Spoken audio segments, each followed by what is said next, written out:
நீங்கெல்லாம் வெச்ச கண் எடுக்காம என்னைய பார்க்கறதுக்கு நான் ரொம்ப கொடுத்து வச்சிருக்கணும். சார் என்ன சொல்ல வரீங்க? Actually you all should know one thing. டேய், என்ன இவங்கெல்லாம் கன்னியாகுமரி சுற்றி பார்க்க வந்திருக்க ஃபாரினர்ஸு இங்கிலீஷில் பேசிகிட்டு இருக்க. தமிழில் சொல்ல நான் தான் மாப்பிள்ளன்னு. டேய் நீ தான்டா மாப்பிள்ள. அவங்க கிட்ட சொல்கிறா மாப்பிள்ளன்ற தவிர மற்ற எல்லாத்தையும் சொல்கிறான். முதல்ல மாப்பிள்ளை யாருங்கிறத நீங்கள் தெரிஞ்சுக்கணும். அது நீங்கள் சொல்லி தான் தெரியுமா தம்பி? உட்காருங்க.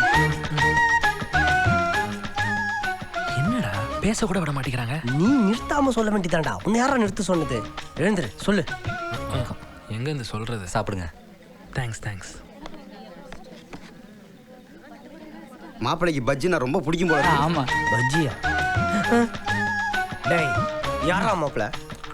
நீ தான்டா மாப்பிள்ள. அப்புறம் நீ ஏன்டா பஜ்ஜி எடுத்து சாப்பிட்ற? அந்த போண்டாவையும் உன்னதான் மாப்பிள்ளன்றா. சொல்லு, இவர் தான் மாப்பிள்ளன்னு சொல்லு. ஏய் வாயில் பஜ்ஜி இருக்குடா. தூப்பிட்டு சொல்கிறா.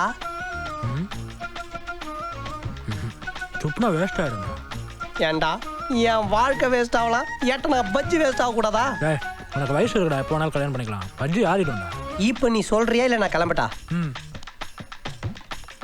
சொல்லு. 2 காஃபி, 1 சர்க்கரை இல்லாமல். அதில் சர்க்கரை இல்லாதது மாப்பிள்ளைக்கு. எப்படா நீ தான் மாப்பிள்ளைங்கிறத இன்டெரக்டாக சொல்லிட்டேன் பார்த்தியா? சூப்பர் ஆப்பு வச்சியா எனக்கு சக்கரைவாதி இருக்குன்னு. ஆ என்ன இல்லை உனக்கு சுகர் இல்லைன்னு. கேன்சர்னு சொல்ல போறியா? ஏன்னா புரிஞ்சும் புரியாமல் உட்காந்துருவங்களுக்கு சாலமன் பாப்பையா மாதிரி விளக்கமாக சொல்ல போற அதானே? மூடிட்டு இருக்கியா நீ?